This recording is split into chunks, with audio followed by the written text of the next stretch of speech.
Bienvenidos y bienvenidas a la segunda clase de este curso, Voz que clama en el desierto. A veces resulta un poco complejo en el mundo de hoy hablar de profetismo cuando tenemos un poco tergiversado el término. Está manoseado, para decirlo, para decirlo en buen chileno, manoseado, que está muy manipulado, está muy manipulado, está, sí, si me permiten la expresión, el término está muy colonizado, ¿ya? Tanto que ah, los mismos españoles se autoproclamaban profetas, ¿cierto?, por venir a invadir nuestras tierras y matar a nuestros pueblos originarios, y que actuaban, ¿cierto?, en nombre de... La palabra profeta justamente quiere decir que uno habla en nombre de, en este caso, en nombre de Dios, ¿ya? Ah, por lo tanto, uno se termina transformando en un profeta cuando habla en nombre de ese Dios. Pero el profeta no habla de sí mismo, sino que habla lo que Dios le dice que tiene que hablar. Ahora, ¿cómo el profeta se da cuenta de que Dios habla y cómo es que la gente podemos distinguir, ¿cierto? Podemos distinguir si alguien está hablando o no en nombre de Dios.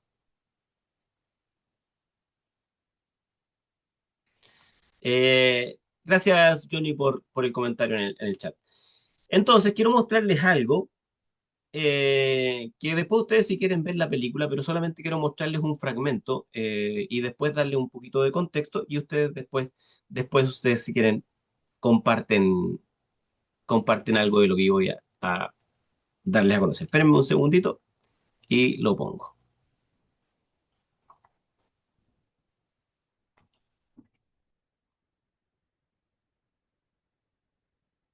Ahí estamos, ahí,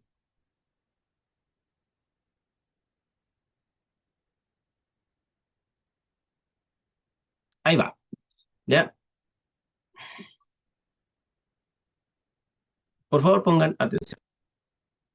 Un poco de mí mismo. Cuando ustedes me ven, ven a un hombre muy parecido a ustedes.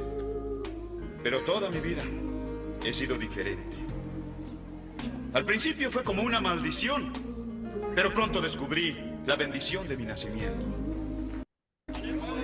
¿Quieren saber qué fue lo que me hizo diferente? En una cabaña aislada, en lo profundo de los montes Apalaches, nació Jonas Nightingale, con los párpados pegados. A mí me dijo que su padre inventó el teflón. Hay una vieja historia en esta situación.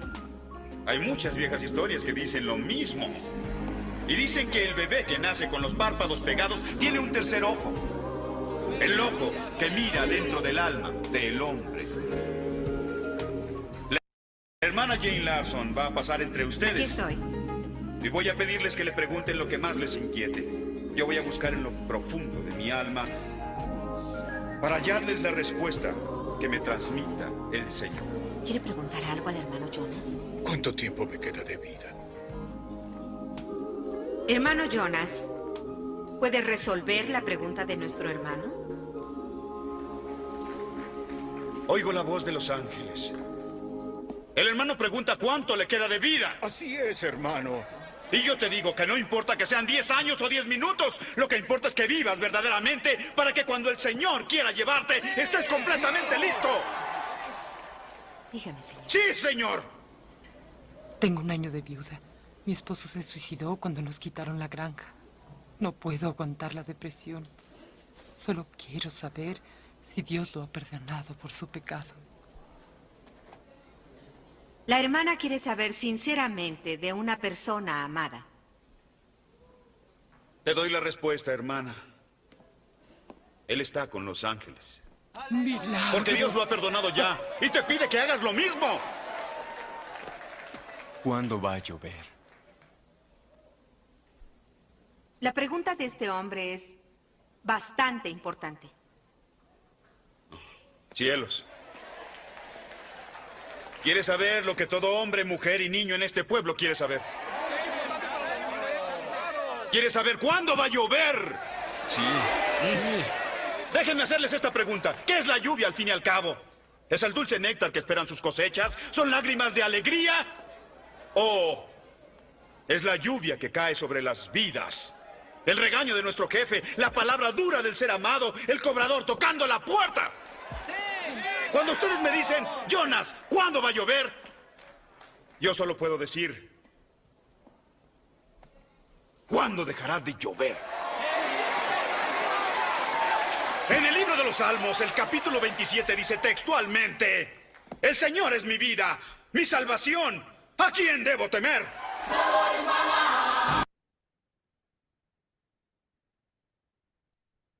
Bien,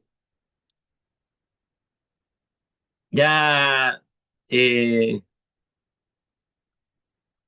ya pudieron ver, ¿cierto? Ok. Eh, esta película, que se llama Salto de Fe, después ustedes creo que está completa en YouTube, ustedes la pueden buscar. Es una sátira de lo que estaba ocurriendo en los años 80 y a principios del año 90 con todo lo que ocurrió con los telepredicadores. No sé si los recuerdan ustedes. Bueno, los que somos más viejitos, Kevin no tiene ni idea, no había nacido todavía. Pero O los que somos más viejitos, televangelista. los Ajá, televangelistas, televangelista también, ajá, ajá. los telepredicadores, los televangelistas, los telequinéticos, bueno, lo que sea. De hecho, también el mismo Phil Collins sacó una canción para hablar acerca de todo esto y de cómo es que este tipo de personas se terminó aprovechando mucho de lo que la gente necesitaba.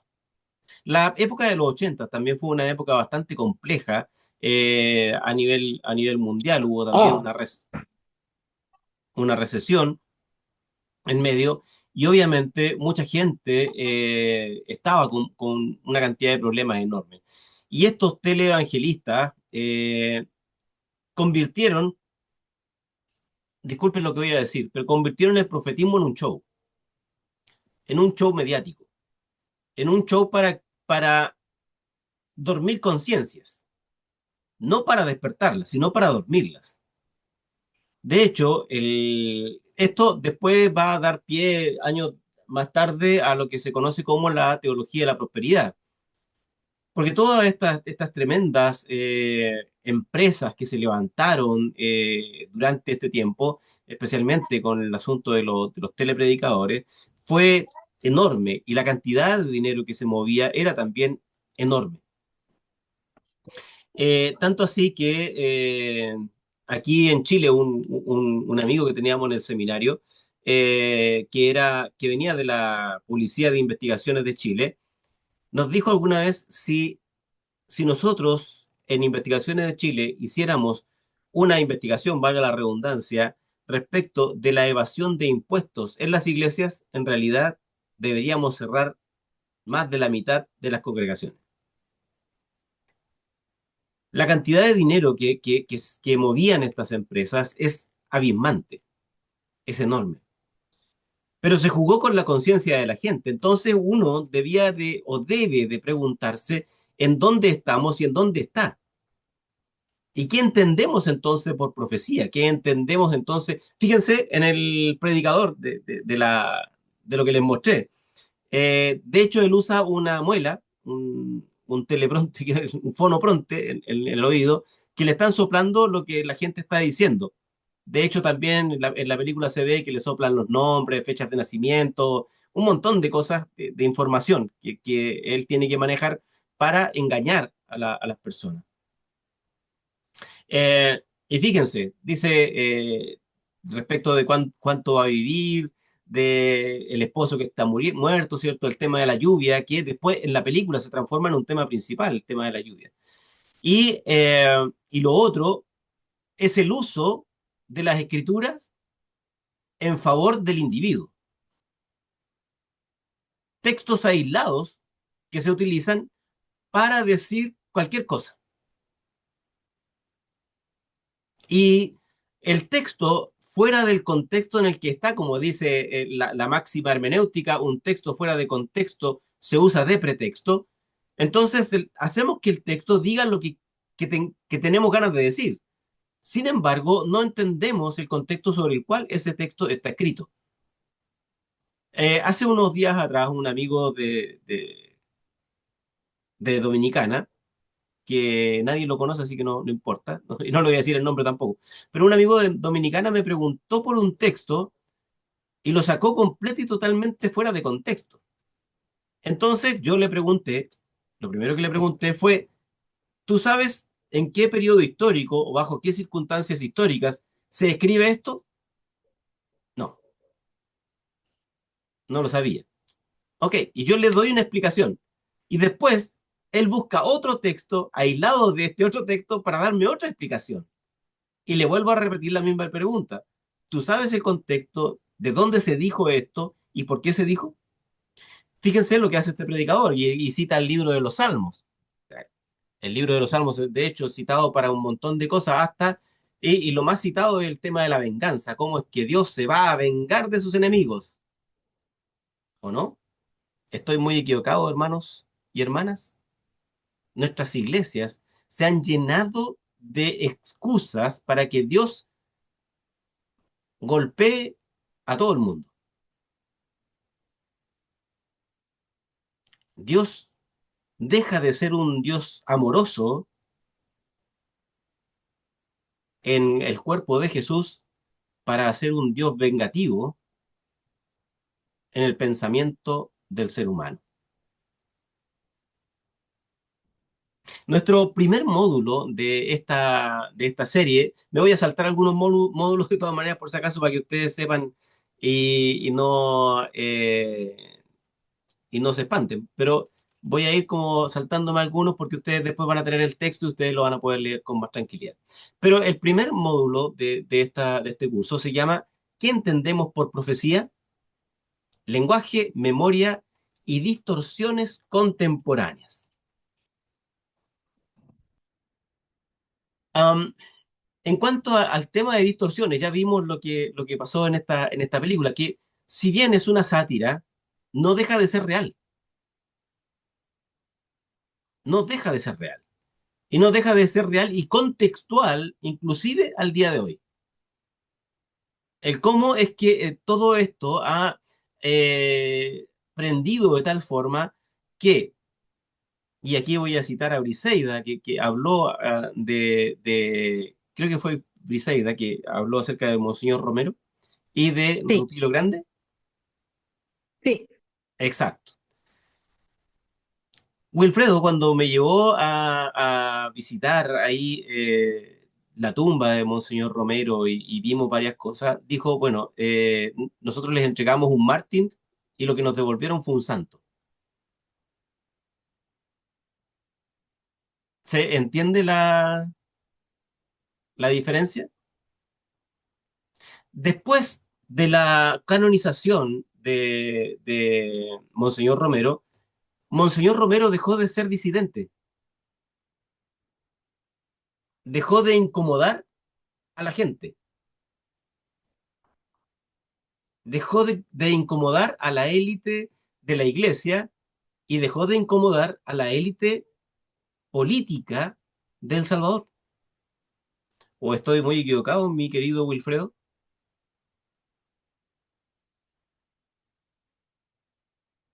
Creo que Wilfredo. Está en lo correcto. Estoy en lo correcto, dice. Dejó de incomodar Ahí está Mártir. Hola, ¿cómo estás? Sí, decía Mártir, ¿cierto? Que Monseñor dejó de Romero incomodar a la dejó de... economía, Exacto, a todo el a la mundo. burguesía. A todos aquellos que incomodaban los dejó de incomodar. Y ¿cómo podemos hacer nosotros para incomodar? Ahora, la pregunta más grande es, ¿incomodamos nosotros a nuestras élites?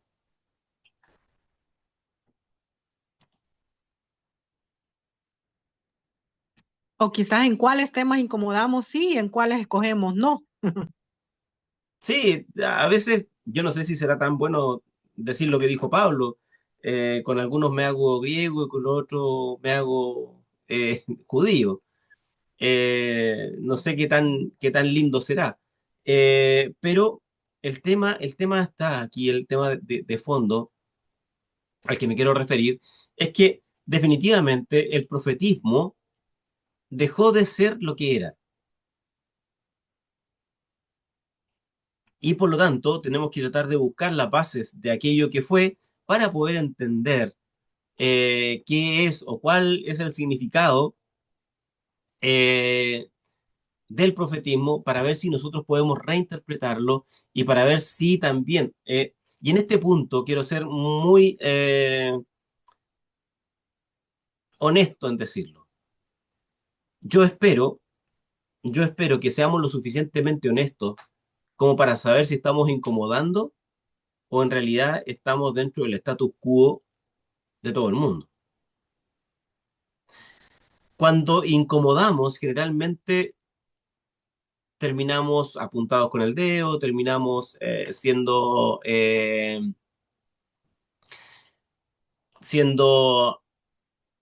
parte del sistema, siendo muy suaves con el sistema.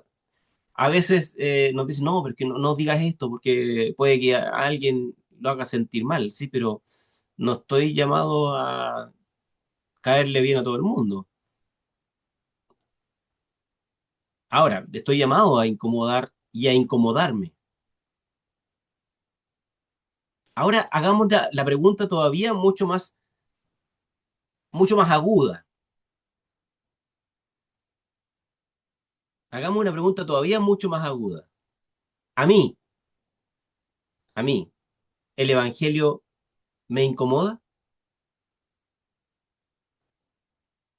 Es decir, de alguna forma, las palabras de Jesús me incomodan, me provocan incomodidad, me sacan del lugar donde estoy y me confronta con la realidad. Como colocó ahí Johnny, ¿cierto? Me denuncia, me denuncia el Evangelio. ¿Y en qué me denuncia? ¿Qué me provoca esa incomodidad? ¿Jesús me incomoda?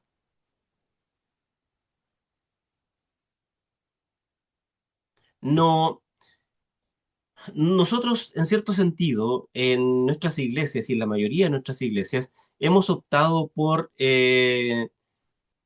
suavizar, suavizar el mensaje. Y cuando digo suavizar, no estoy diciendo, ¿cierto?, de que no tratamos al pecado, que hay hermanos evangelistas que hablan, no, porque tenemos que atacar el pecado y atacar el pecado. De hecho, ni siquiera entendemos lo que significa pecado en el texto bíblico, ni a dónde, ni para dónde apunta, ni siquiera entendemos a quienes Jesús llamó y denunció como pecadores.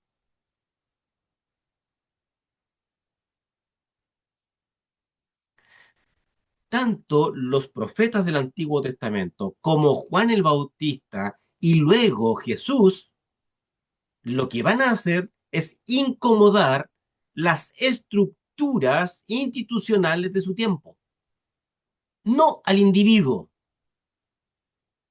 no al individuo, sino que a las estructuras de poder que gobernaban su tiempo.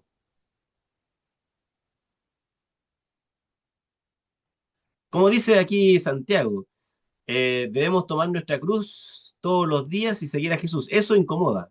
Claro que incomoda. Eh, por decir muchas cosas de las que digo, en realidad, a ver, voy a decirlo al revés. Si yo todo lo que sé y todo lo que he estudiado lo utilizara para ganar dinero, en realidad no estaría diciendo nada de lo que estoy diciendo. Estaría gritando en alguna plaza o estaría gritando en alguna iglesia y estaría llenándome de frases rimbombantes como para atraer gente sin que las frases tengan ningún sentido. Si no, escuchen a los predicadores que usan palabras enormes y fuertes y gritan y hasta patalean pero no dicen nada. Sin embargo, la gente dice amén, dice gloria a Dios y un montón de cosas más, pero en realidad ni siquiera entienden lo que está diciendo el predicador. Como dice Sergio, sería un profeta falso. Entonces, el objetivo que queremos lograr ahora es recuperar el bíblico, no el sentido, ¿cómo decirlo? No, no es el sentido contemporáneo, sino el sentido bíblico. Dígame, Brisaida. Gracias. Con esto que decía hace un momento de incomodar o no incomodar, me recordaba y busqué el texto, Mateo 23, donde Jesús les dice, ay de ustedes, fariseos hipócritas, lo estoy resumiendo, ¿verdad? Que diezman la menta, el comino y el eneldo, pero dejan lo más importante de la ley, la justicia, la misericordia y la fe. O sea, como que escogemos con qué sí y con qué no, ¿verdad? O sea, a veces... eh, podemos, digamos, por ejemplo, defender los derechos de las mujeres, etcétera, etcétera, pero no denunciamos el pecado de la corrupción, por ejemplo, ¿verdad? Entonces, me llevaba a pensar en ese versículo, esas palabras de con qué incomodamos y qué no. Cambio. Gracias, Brisaida. De hecho, en ese mismo nivel, nos desgastamos predicando y hablando acerca de, por ejemplo, el uso de anticonceptivos para ¿cuánto se llama? No quedar embarazado y toda la cuestión. O sea, estoy diciendo una vulgaridad, pero solo estoy tratando de utilizar un ejemplo muy sencillo para que se pueda entender. Sin embargo, la corrupción que hay en nuestros pueblos no la denunciamos. Y nos quedamos callados y en realidad quedamos ahí como, no, es que lo que pasa es que, y le damos y le buscamos la quinta pata a la mesa para que no coge y finalmente terminamos defendiendo lo indefendible y explicándolo con cosas que ni siquiera logramos terminar de explicar o de entender dentro del contexto de nuestras iglesias. Y en nuestras iglesias, créanme, queridos hermanos y hermanas, amigos y amigas, hay de todo. Hay personas que tratan de hacer las cosas bien y hay otras que, entre comillas, bíblicamente dicen que están haciendo las cosas bien. Jesús, en ese pasaje, mi querida Briseida, ¿a quién está desenmascarando? A los fariseos les dirige la palabra. Fariseos hipócritas, dice. Ajá, bueno, pero Políticos es, religiosos no, falsos. no, no, lo que quiero ir es un poco más lejos. ¿Se lo dice a una persona o se lo dice a una institución?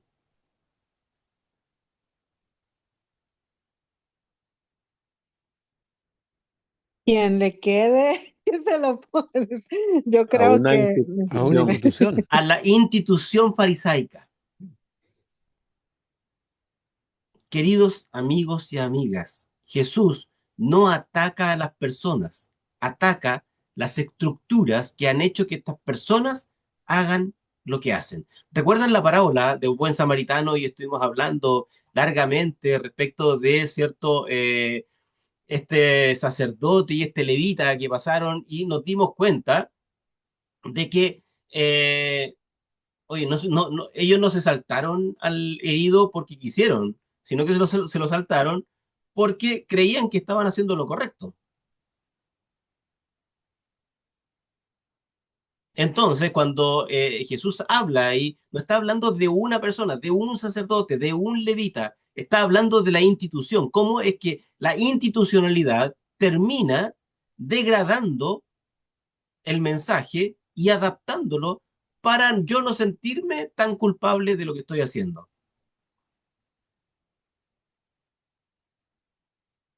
Pero, en definitiva, lo que Jesús ataca, y si ustedes se concentran en el texto bíblico, lo que Jesús ataca es la institucionalidad que termina reemplazando al mismo Dios.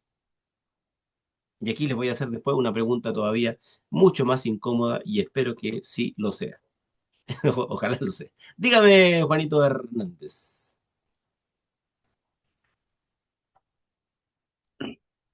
Un, un filósofo costarricense que se llama Arnoldo Mora escribe un libro que se llama Filosofía Latinoamericana. Y precisamente hoy encontraba allí un párrafo bien corto donde dice que la religión es legitimadora del orden social imperante.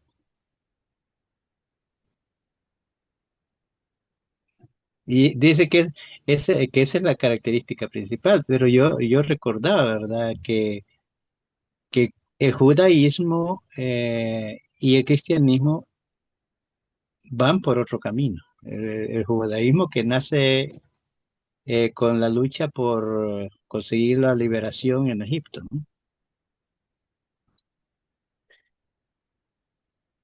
Y eso mismo, llevado a Marx.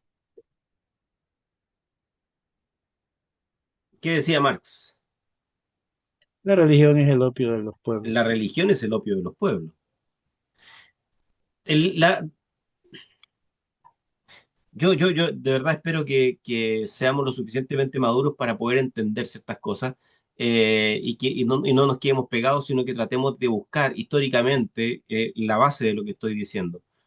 Eh, el cristianismo se adaptó a partir de Constantino en adelante, se adaptó a las circunstancias sociopolíticas de su tiempo.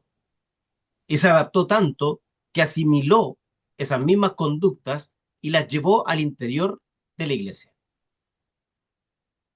Sea desde el catolicismo romano en adelante, pasando por el protestantismo del siglo XVI y obviamente en el evangelicalismo del siglo XXI.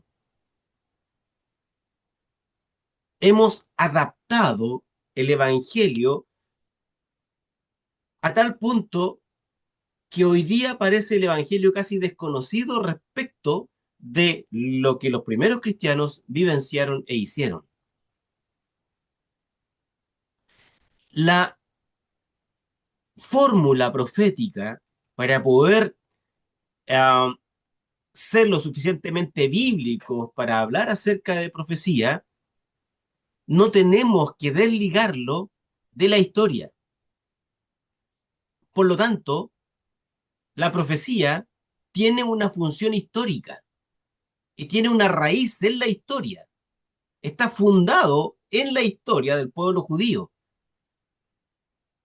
Y si no entendemos justamente la historia del momento en el que uno de los profetas se dirigió al pueblo, a los gobernantes o incluso a la clase religiosa de su tiempo, no vamos a poder entender el mensaje del profeta.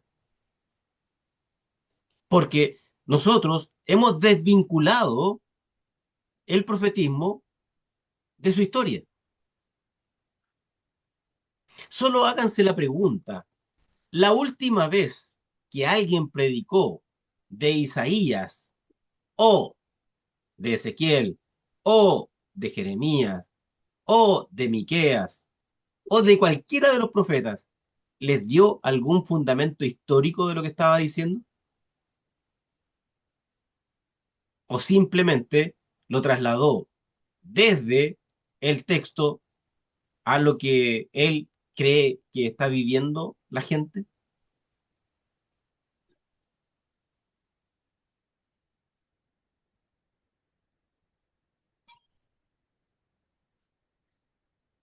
Cuando leemos Isaías y leemos el libro de Isaías, la mayor cantidad de personas en nuestra iglesia creen que es un libro continuo y no lo es.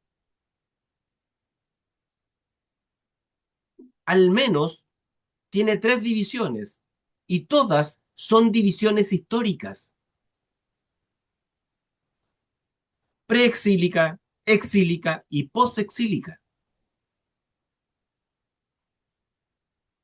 Si la gente no sabe dónde está leyendo, entonces simplemente va a decir barbaridades que se le ocurran para poder justificar las palabras que está usando. ¿Me estoy dando a entender?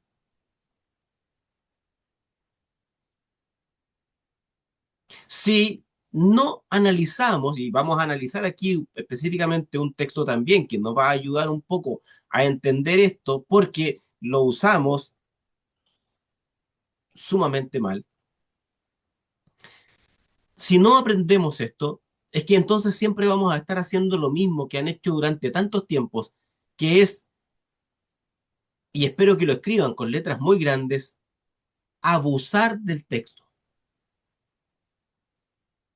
Y cuando abusamos del texto, esto es peor, abusamos de la gente que está escuchando el texto del cual yo estoy abusando.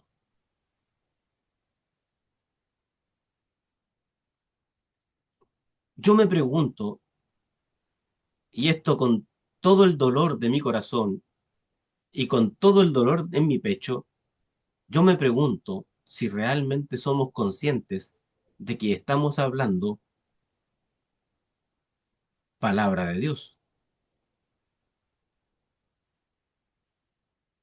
Porque si estuviéramos realmente conscientes, entonces al menos nos tomaríamos un momento para pensar en el lugar de donde nosotros estamos leyendo.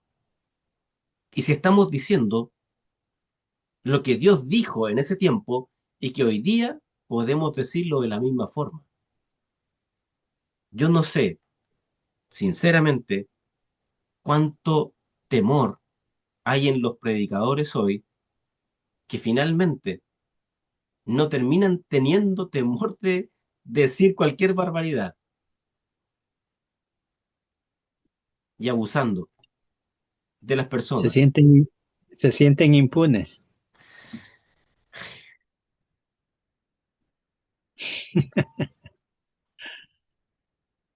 Y qué feo sentirse impune con eso. Qué feo sentirse impune con... Es decir, si no, y después nosotros predicamos y cuando lleguemos al cielo y estemos siendo juzgados, el Señor te va a preguntar tal o cual cosa y cuando el Señor te pregunte, ¿te acuerdas cuando predicaste esta barbaridad? Yo nunca dije eso.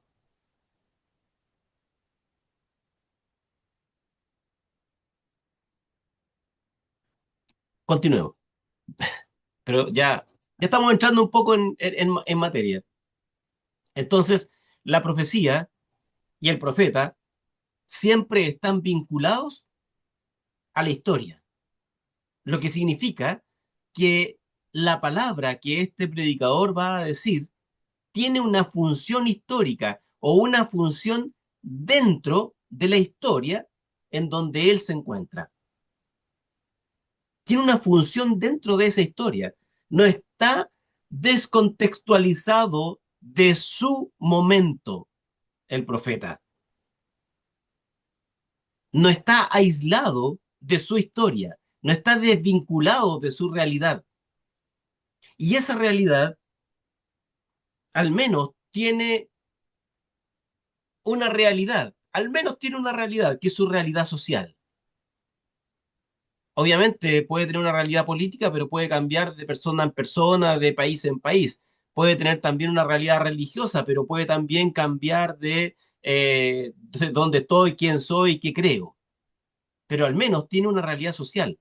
Y esa realidad social debe de alguna forma eh, marcar lo que él va a decir a la gente.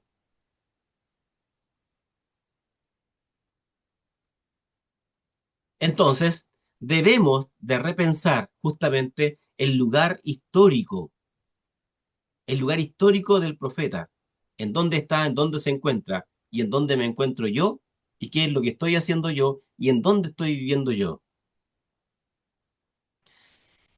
El profeta clásico del Antiguo Testamento, sea quien sea, Amós, Isaías, Jeremías, Ezequiel, Daniel, el profeta que nosotros queramos tomar, no se define por experiencias místicas privadas, sino por su intervención en crisis nacionales, sociales, de su tiempo.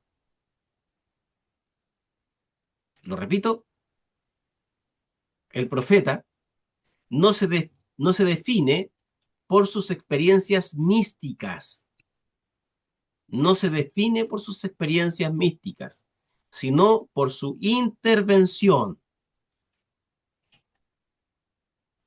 ¿ya? Sino por su intervención en las crisis nacionales que le toca vivir.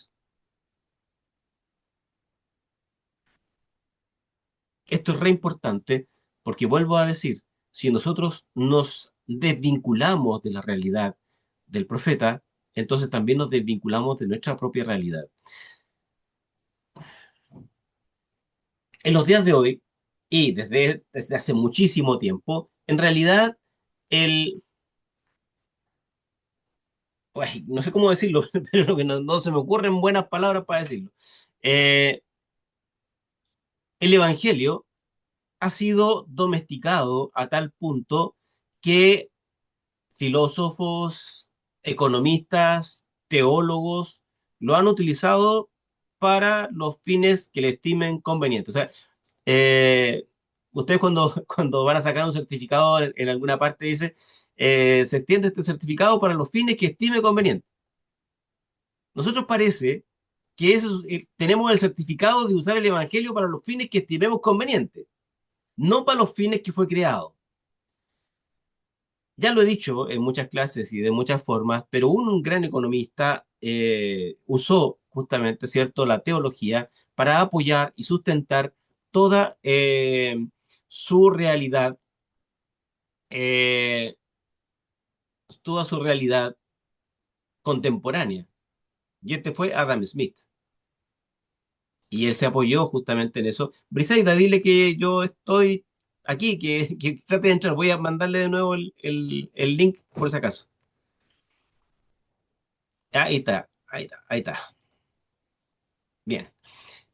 Entonces, Adam Smith comienza a escribir esto respecto de la economía y entonces se inventa el término, ¿cierto?, de una teología económica o el capitalismo como religión. Ustedes búsquenlo en Google y van a darse cuenta. El capitalismo como religión. Lo que significa que las bases del capitalismo se fundaron sobre presupuestos teológicos.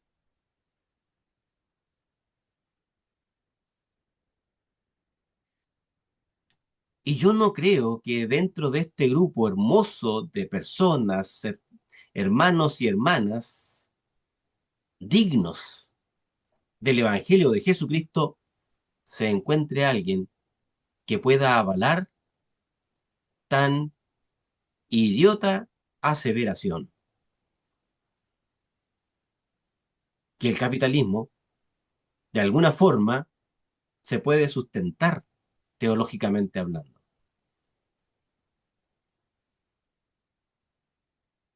Pero lo que estoy diciendo es mínimo. Respecto de, lamentablemente, dos presidentes latinoamericanos. Uno, y ya no me importa si está grabado, Javier Milei, y el otro, José Antonio Kast.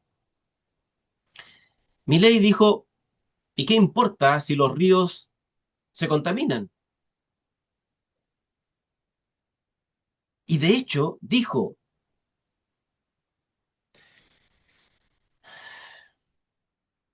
¿y para qué Dios nos dio todo esto si tenemos que usarlo? Es decir, justificó por medio de Dios el abuso del planeta. Y José Antonio Kast dijo, si hay una ranita por ahí, ahí viene alguien e inventa una guía de la ranita. Y si hay un pajarito por allá, hay una ranita, una guía para los pajaritos, para defenderlos.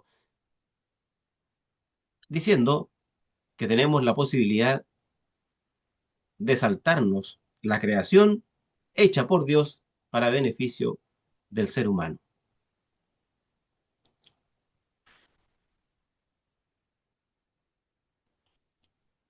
¿Cuántos profetas hay en su iglesia que han hablado acerca del calentamiento global, de lo que está ocurriendo? Un político nuestro, que no sé de qué planeta será el pobrecito, dijo que importan 3 araucarias plantadas ahí. Araucaria, un árbol endémico de Chile para nuestros hermanos latinoamericanos, que solo se da acá, y que son parte de la fauna protegida en Chile, y que está especialmente en bosques que están protegidos, en reservas forestales y en parques. Pero les importa nada que estén ahí, porque hay que construir, porque hay que votarlos para hacer otras cosas. ¿En dónde ha quedado nuestra voz profética?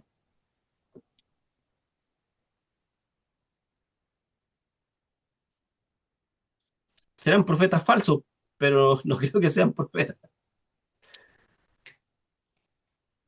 Rafael dice ahí, pero estos también son profetas.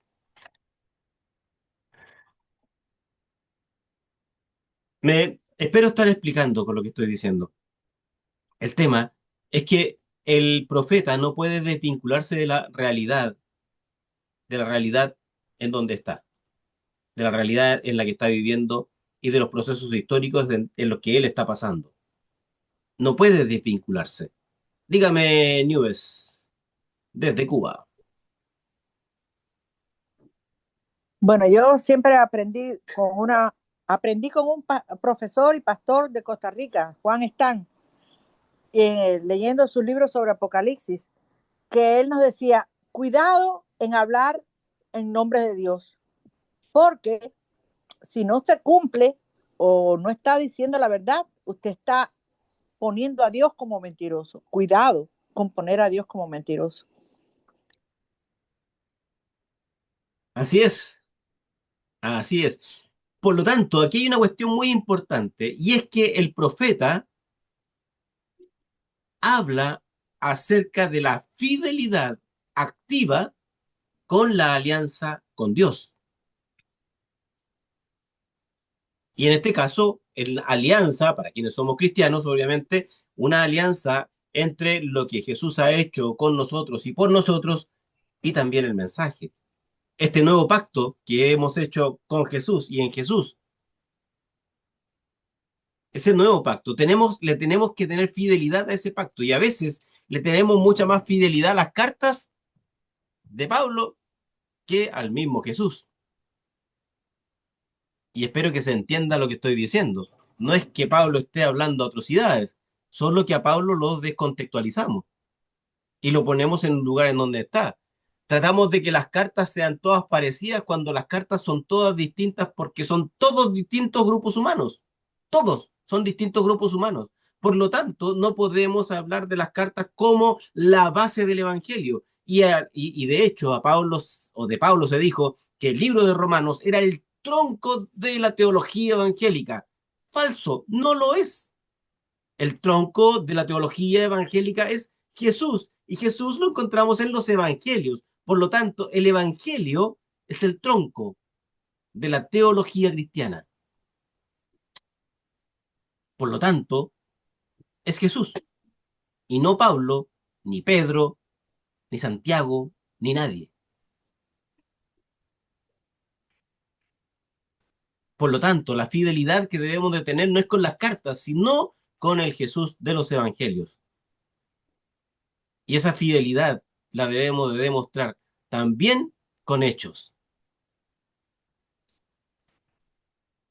Y aquí una cuestión también muy importante, y es que la profecía o el profeta no debe de predecir, debe de interpelar. El profeta de el texto bíblico no predice, interpela. Busquen a los profetas, Vean el por qué es que ellos están diciendo tales o cuales cosas. Y de hecho, la mayor interpelación que encontramos también en los textos, no solo a los gobernantes, sino es a la misma base de la fe religiosa del pueblo judío.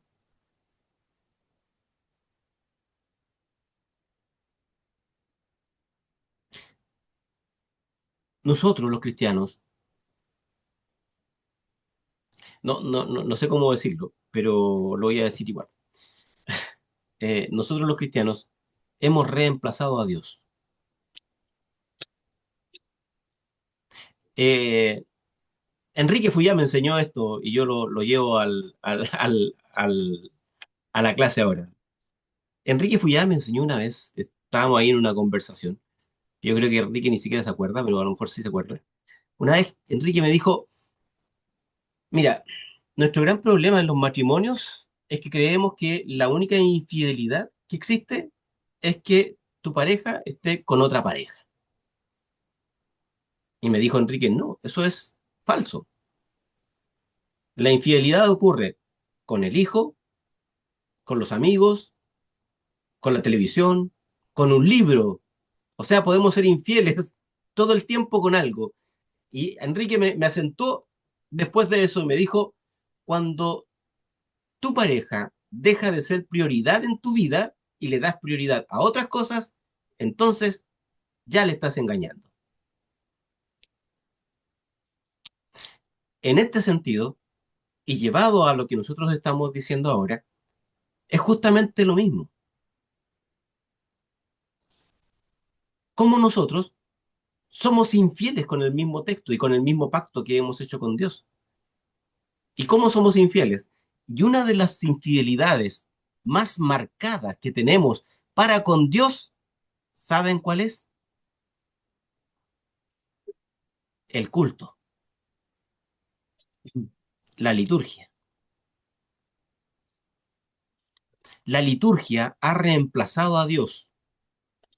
La liturgia ha reemplazado al mismo Cristo.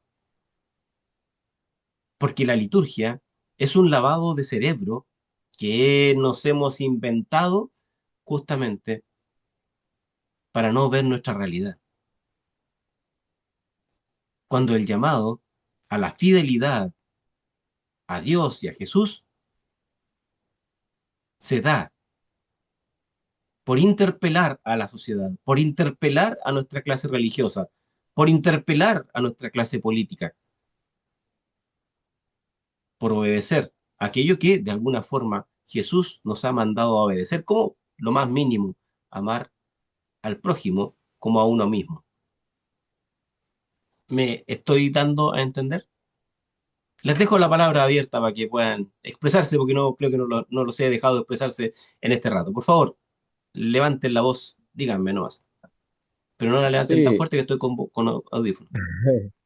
sí, creo que aún seguimos en ese sistema opresor, sistema dominante, que no quiere dejar los privilegios porque sabe que ser pastor es un privilegio, más cuando en estas mega iglesias y que el capitalismo lo se cambió por la teología de la glorificación, que están todos más en función de ver cuánto se recoge, pero no cuánto se reparte.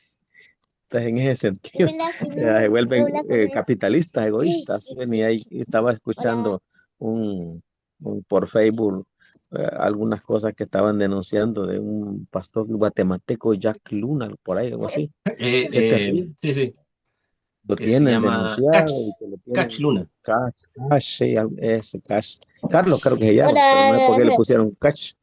Por ahí estaban Porque cobra describiendo. Catch. Sí, se vuelve a hablar uno, a veces desde el texto se vuelve hasta incómodo, marginador, lo excluyen, lo marginan y entonces no le apoyan. Allí tiene que irle mitigando o como dicen, casi pidiendo, ¿verdad? Porque no lo apoyan a uno cuando uno ya cae mal, como decimos aquí en salvadoreño. cuando a veces a través de la Biblia uno quiere cuestionar las cuestiones reales de la injusticia que hay. En ese sentido es que uno se siente a veces así en esa actitud, no así los que están con el sistema.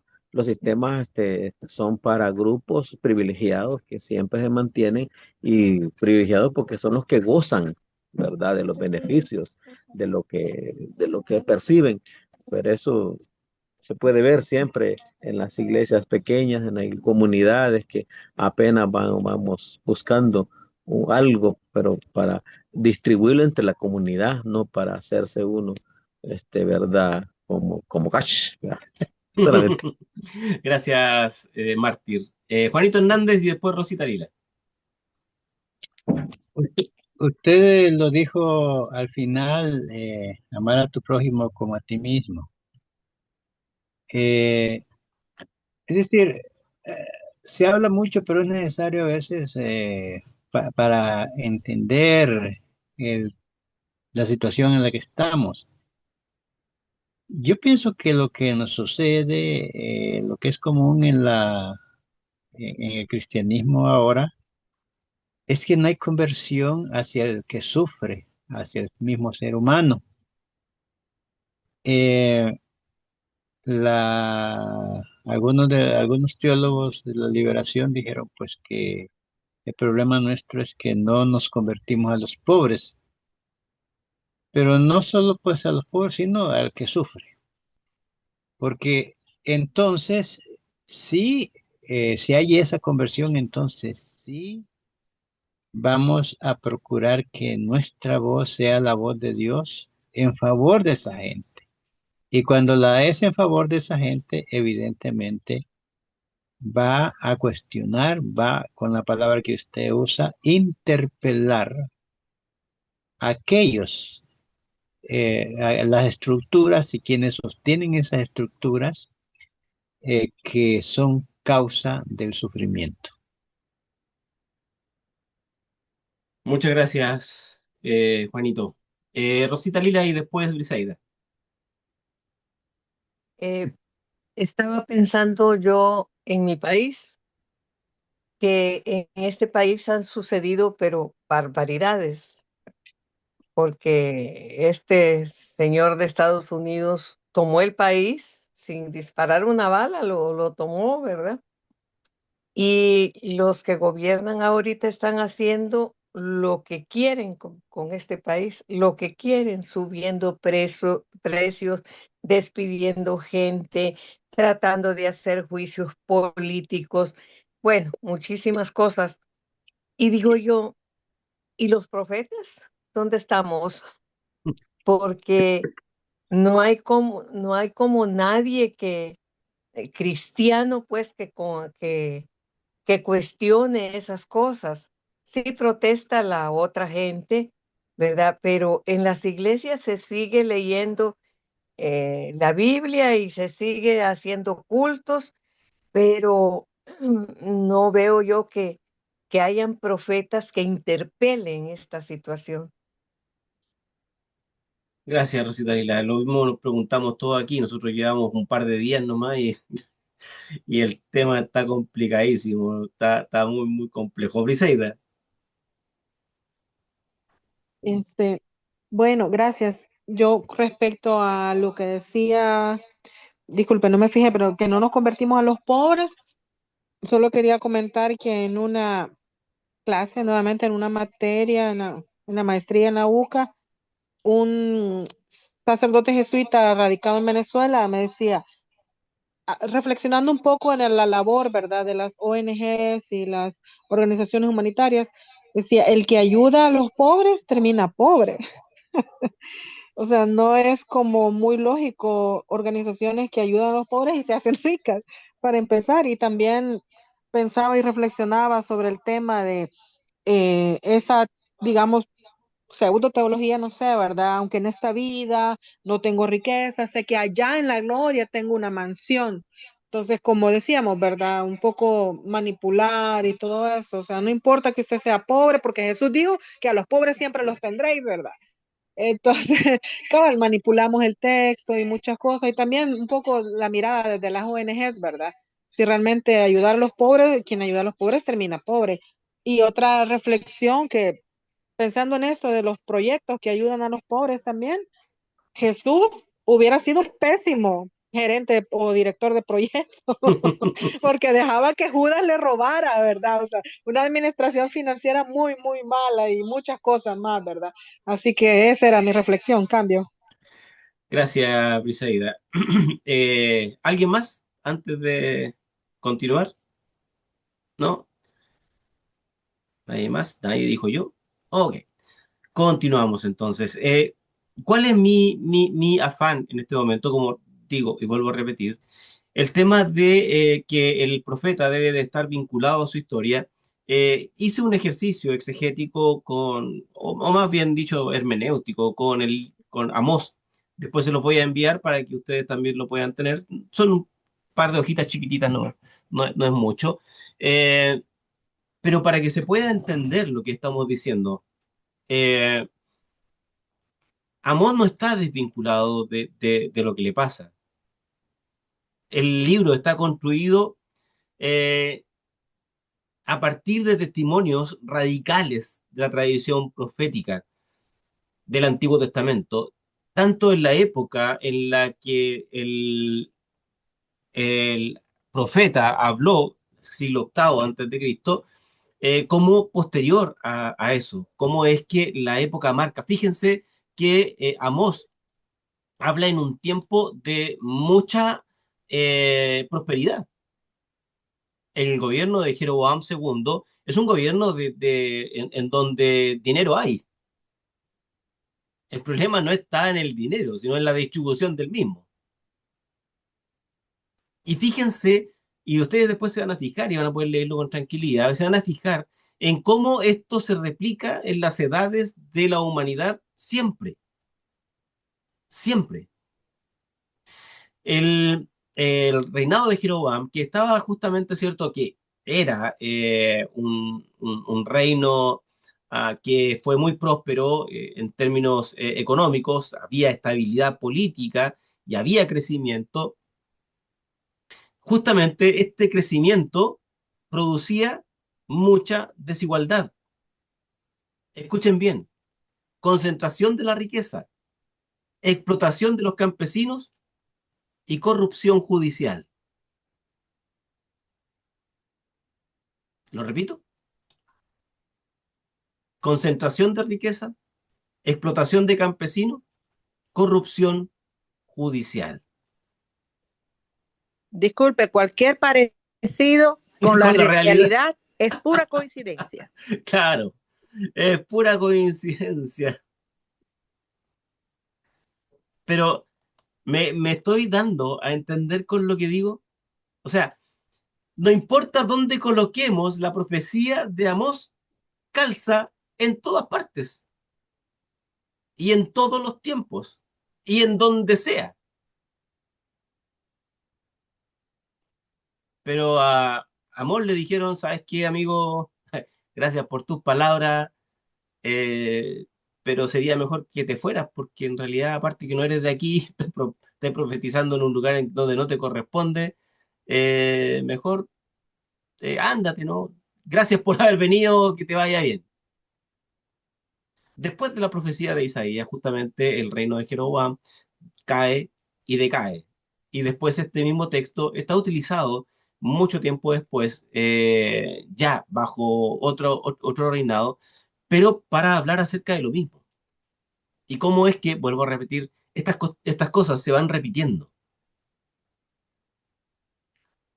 La lectura de la profecía de Amós está hecho bajo una teología que habla acerca de la justicia, justicia social, ¿cierto? Y también acerca de la ruptura de la relación con Dios.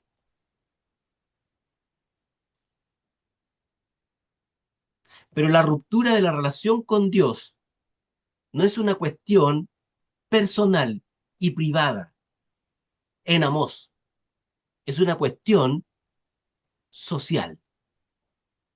Es una ruptura de la relación entre nosotros como sociedad y Dios. El pacto no se abandona solo, se abandona con alguien. Porque la raíz del problema siempre fue una cuestión comunitaria. No es solo una cuestión personal, sino que los profetas hablaron a sus sociedades, a sus comunidades.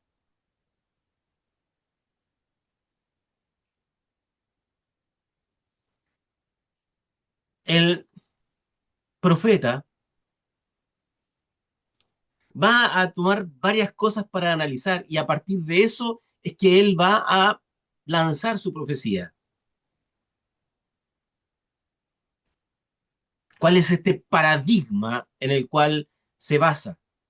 Hace un análisis crítico del presente, interpreta ese presente a través de su conocimiento teológico, lo proyecta y luego relee su propio tiempo. Y a partir de esa relectura es que entonces dice, esto es lo que va a pasar, esto es lo que va a ocurrir.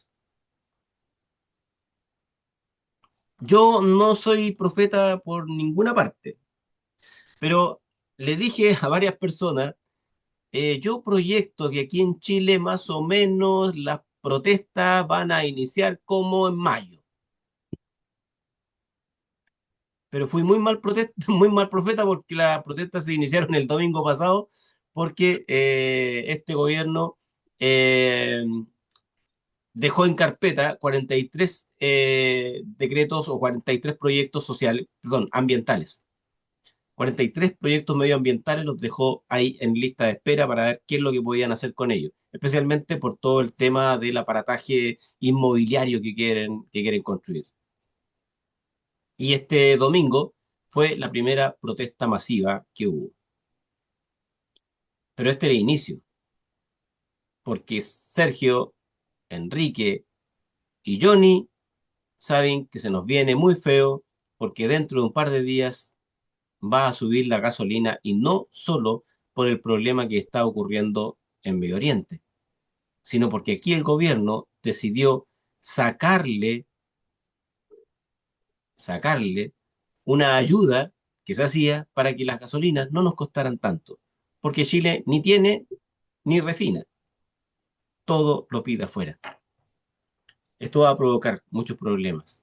Si uno no aprende a leer su tiempo, si uno no aprende a estar atento a los signos de las cosas que están pasando y solo va a la iglesia a volarse y a levantar las manos, está haciendo todo lo contrario a lo que Dios pide.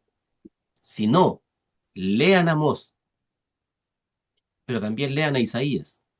¿De qué me sirven sus ofrendas? Estoy aburrido de sus oraciones. Capítulo 1, desde el verso 10 en adelante, del libro de Isaías. Hastiado estoy, dice el Señor.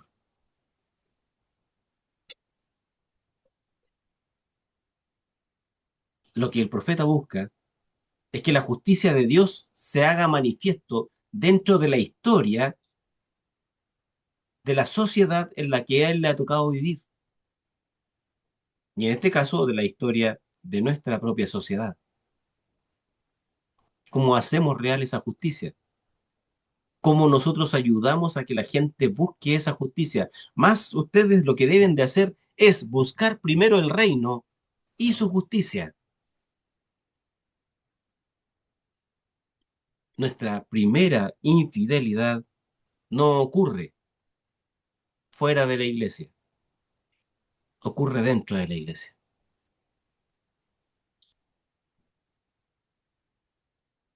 Aún puedo ser infiel siendo pastor y con mi pastorado puedo seguir siendo infiel porque estoy usando el pastorado para mi beneficio, para lo que yo necesito, pero no para lo que el Padre me está pidiendo que haga. Amós decidió serle fiel a Dios y dijo, ok, voy a dejar por un tiempo mis bueyes y mi sembrado y voy a ir a hablar lo que Dios me está diciendo que hable. Prefiero ser fiel a Dios que serle fiel a mi arado. Quizá esto también nos ayude un poco a reflexionar nosotros mismos respecto de lo que estamos haciendo y de cómo lo estamos haciendo. Entonces, les hago una pregunta. ¿Cuánto afecta el ritualismo de nuestras iglesias, de nuestros templos, a la justicia pedida por Dios, por los profetas y por Jesús?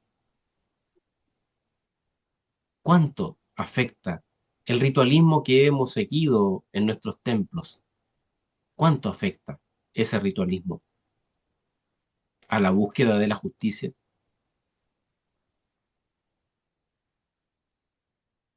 ¿Estamos siendo justos? ¿Qué fue lo que pidió al final el profeta Isaías en el capítulo 1? ¿Qué es lo que tienen que ustedes buscar? La justicia. Darle al huérfano y darle a la viuda. Y recién los pecados van a ser perdonados y nuestras ropas van a ser blancas. Pero nosotros pensamos que mientras más fuerte cantamos en la iglesia, más escuchados vamos a ser por Dios. Mientras usemos palabras hermosas, lindas y elocuentes, más vamos a ser escuchados por Dios en nuestra oración. Pablo dijo que a veces no sabemos cómo pedir. Sin embargo, el Espíritu se dirige al Espíritu de Dios con gemidos indecibles. A veces no necesitamos hablar. A veces solamente necesitamos agachar la cabeza y decirle a Dios, como dijo Jesús, que se haga su voluntad y no la nuestra.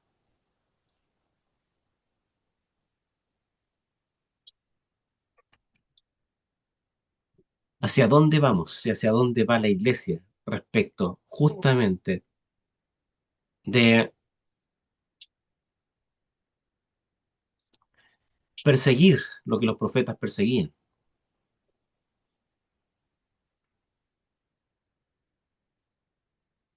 De buscar aquello que los profetas buscaron. El profetismo no puede entenderse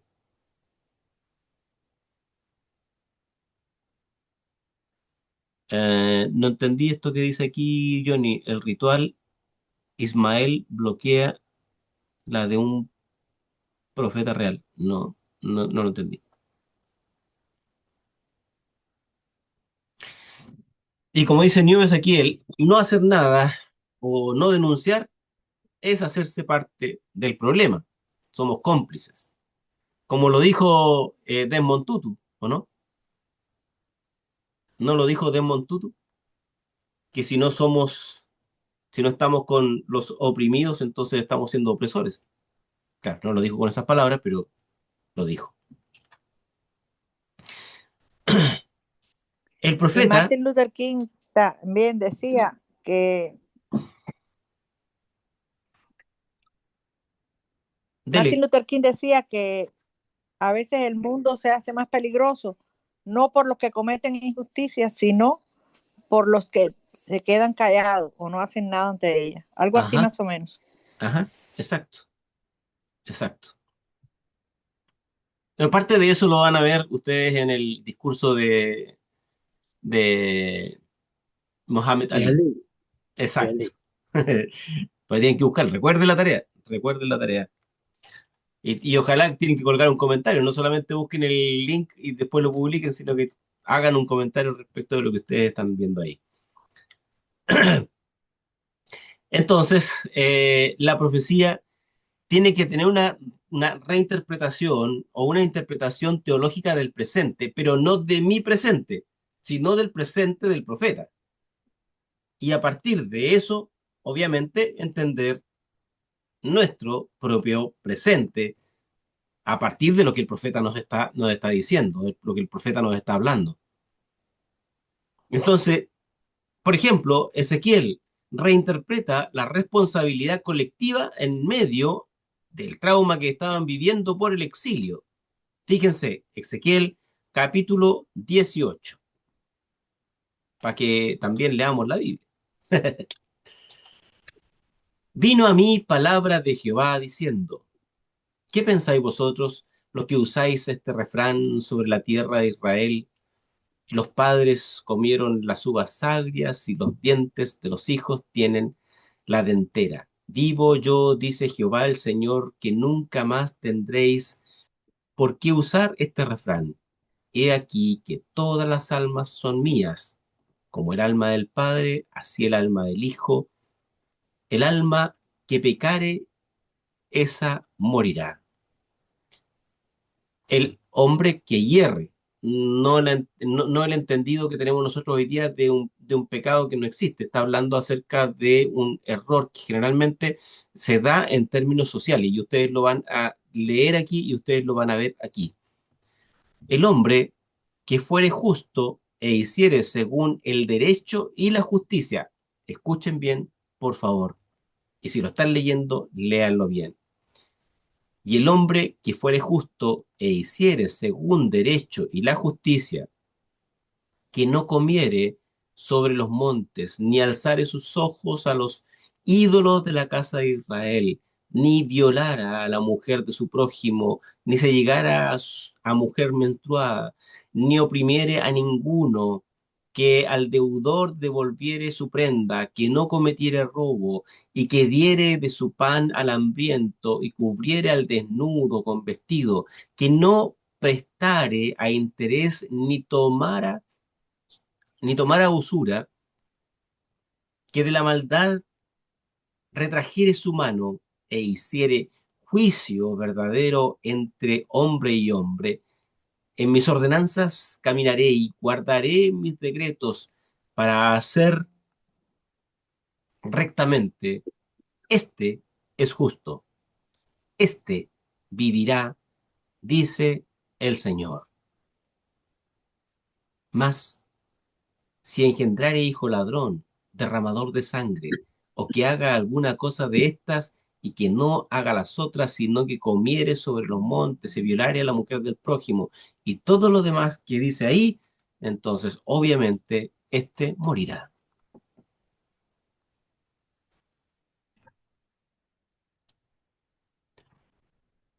Cuando el culto se vuelve vacío y no interpreta la justicia de Dios a partir de aquellas cosas que Dios también exige, de especialmente las dos primeras cosas que están puestas ahí. El hombre que fuere justo e hiciere según el derecho y la justicia. Cómo estas palabras se van repitiendo en el lenguaje profético, no solo en el Antiguo Testamento, sino también en boca de Juan el Bautista y de Jesús en el Nuevo. Pero no solo ellos, sino también en las comunidades primitivas que interpretaron la vida de los profetas, la vida de Juan el Bautista y la vida de Jesús para poder conducirse justamente entre su pueblo.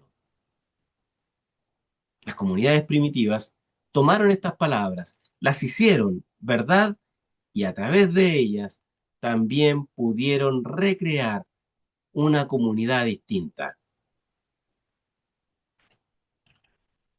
¿Me estoy dando a entender? Más o menos, dice Enrique.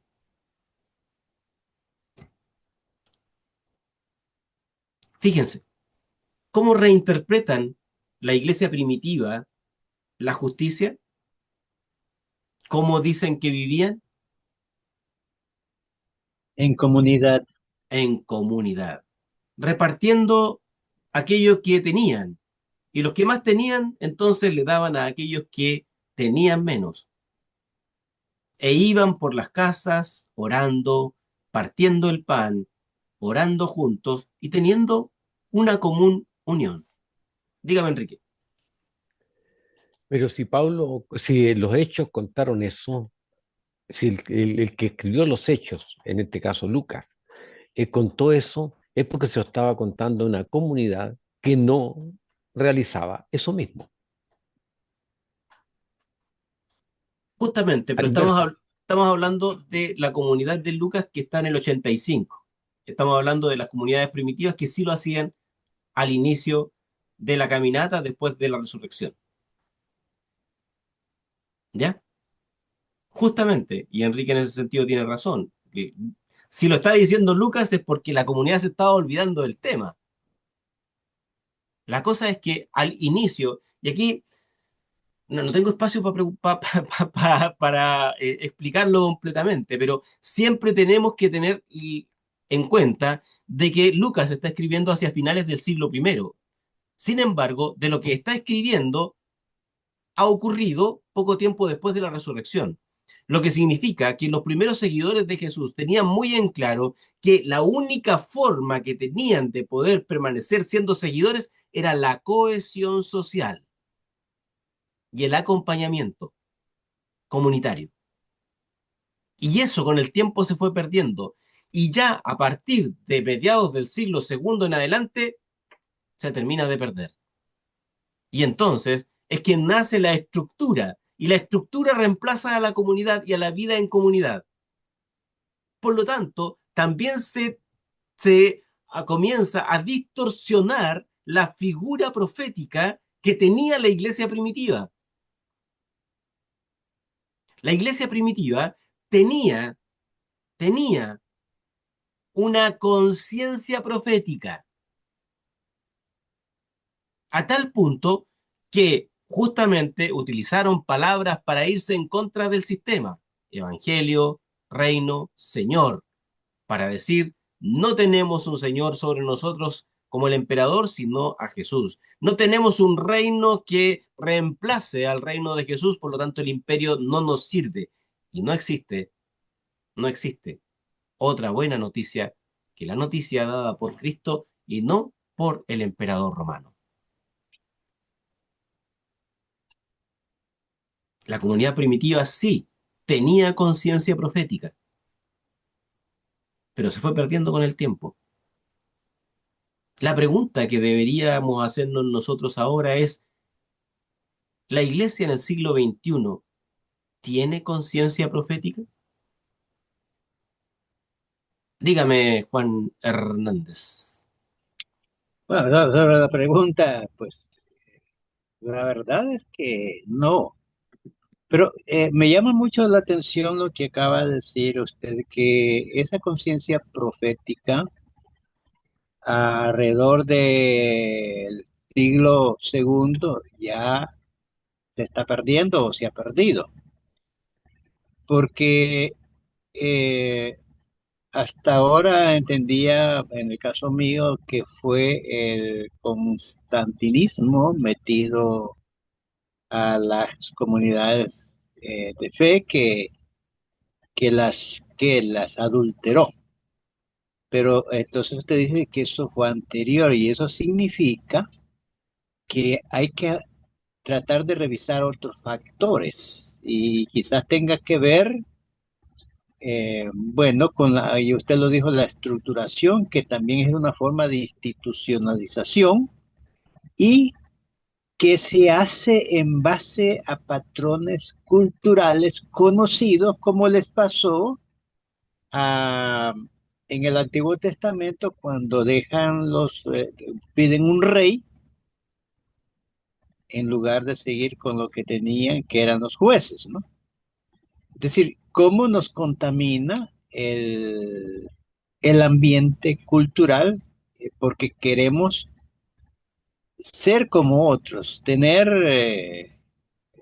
pues alguna manera de organizarnos con los modelos que conocemos del mundo.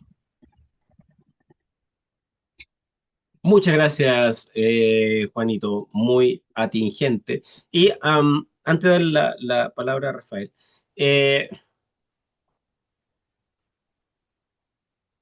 yo la verdad es que he tratado de poder entender muchas cosas. Sin embargo, Constantino no es todo el problema.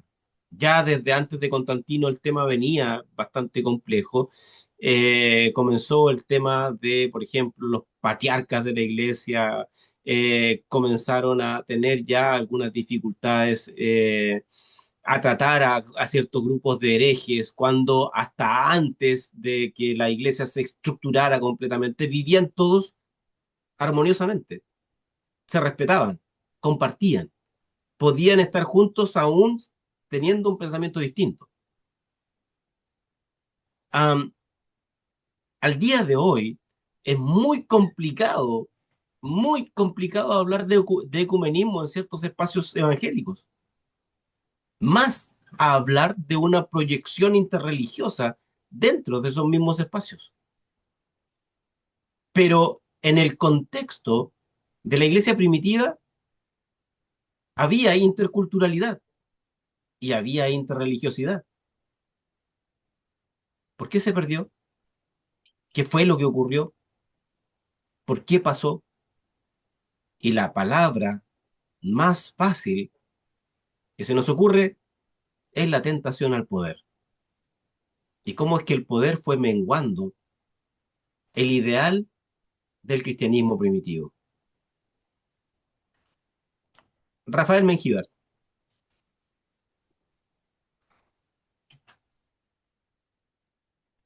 Hola Marco. Hola Rafael. No, solo iba a decir que el contexto de Jesús y la pregunta que hiciste era si todavía existe si la iglesia realmente está encarnada en los procesos de lucha y de todo eso con la gente más necesitada. Yo diría que sí, que sí. O sea, porque veo el contexto de Jesús, por ejemplo, estoy viendo ahora mismo Cafarnaúm, estoy viendo esa zona cercana al mar de Galilea, una zona difícil que las parábolas mismas nos habían dicho, nos dicen mucho información alrededor de cómo se vivía entonces, pero yo creo que ahora es un mundo muy complejo en el sentido yo creo que sí hay gente muy comprometida. Yo me quedo con las personas, como las han mencionado aquí en los chats, de gente que se considera incluso profeta ahora. Es decir, qué bien que hacemos esta reflexión porque nos ayuda a identificar los pensamientos y hablamos un poco de lo de Milley hace un momento, en el sentido de que estamos obligados a hacer también una discusión alrededor de este tipo de pensamiento, de corriente que también ellos generan adictos o adeptos a sus adictos más que adeptos a sus También, sí. pensamientos y van generando un lenguaje que se va colocando en la nueva era, o sea, porque no es solamente el tipo, sino que, que hay toda una correlación de ideas que se asemejan en la cultura actual, ¿va? Utilizar lenguajes cortos en chat, hacer tales cosas, es como, yo diría que es complicado, pero más veo por ahí y veo una iglesia empujando desde abajo para poder cambiar las cosas, pero cuesta de identificar dónde está la palabra de los profetas, cuando estamos buscando un profeta que ya no está. O sea, hablamos, por ejemplo, de Monseñor Romero, digamos, que fue un hombre que dijo muchas cosas aquí, fue asesinado, tuvo características y nos quedamos sin Romero y sin profeta. Pero entonces yo sé que hay muchos Romeros en Latinoamérica, eh, muchas personas, hombres y mujeres, que no bajan la guardia. Yo pude saludar ahora a una mujer en un acto que tuvimos de el primer aniversario del fallecimiento de nuestro obispo. Y pude saludar a una mujer que es una abogada que sola se ha puesto a veces y anda empujando, levanta la bandera y dice, ayúdenme, ayúdenme, ayúdenme. Entonces, y cuando uno la ve y dice, bueno, ahí vamos, no, pero no te veo, ayúdenme. Entonces, yo digo, bueno, esta mujer es una profeta que está entre las bancas de la iglesia, no escuchando el sermón, sino buscando, identificando a quién puedo decirle, ayúdenme. Entonces, creo que eso es algo muy maravilloso que también está pasando para volver un poco el tema de la esperanza, ¿verdad? Muchas gracias, Rafael. Y eso es re importante, porque una de las funciones principales del profeta era la esperanza. Y en este caso, y ahí también Rafael hace un punto muy importante, y es que generalmente esto no viene de arriba, viene de abajo. Cuando hablamos aquí y estamos hablando y conversando acerca de, estamos hablando de la iglesia estructural, estamos hablando de la iglesia institucionalizada, no de los pequeños grupos que de alguna forma están tratando de empujar a una realidad distinta. Wilfredo Peña, no recuerdo si fue la primera o la segunda vez que fui, me mostró una foto de un campesino. Eh, Me habló de este campesino, no sé si Wilfredo se acuerda, y me dijo, mira, sabes que él perdió prácticamente la mitad de las siembras por las lluvias que tuvieron. Y él me explicó la vida del campesino. Y ese campesino es un profeta. Nuestro problema es que hemos hecho un estereotipo de cómo es que tiene que ser un profeta. El estereotipo tiene que ir a la iglesia, tiene que ser evangélico, tiene que creer en Jesucristo, tiene que tener una cantidad de cualidades que en el texto bíblico, Amós dice, oye, en realidad yo ni siquiera debería estar aquí, porque soy un tipo que trabaja en el campo. Wilfredo me mostró a Amós, porque Wilfredo me contó la historia, Jaime me contó la historia de este profeta, me contó la historia de este campesino. Y la esperanza no la encontramos en las élites ni la encontramos en la institucionalidad de la iglesia, la encontramos en los campesinos. La encontré con mártir debajo de un árbol, cocinando a intemperie, las mujeres que estaban allí y nos acompañaron. Encontramos el profetismo en el canto de los pájaros, de las gallinas el ladrido de los perros. La alabanza sonó mucho mejor al aire libre que en un templo cerrado. Y el profeta que Jaime me mostró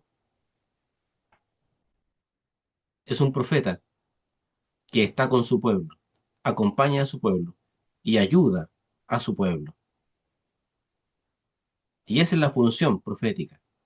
Y es lo que tenemos que nosotros preguntarnos. El problema está en que a veces el tema lo tratamos tan individualmente que solo parte de nosotros, cuando en realidad debe de partir de nosotros, nosotros como un conjunto. Y si vamos a empujar, empujemos juntos, porque solos en realidad nos vamos a cansar.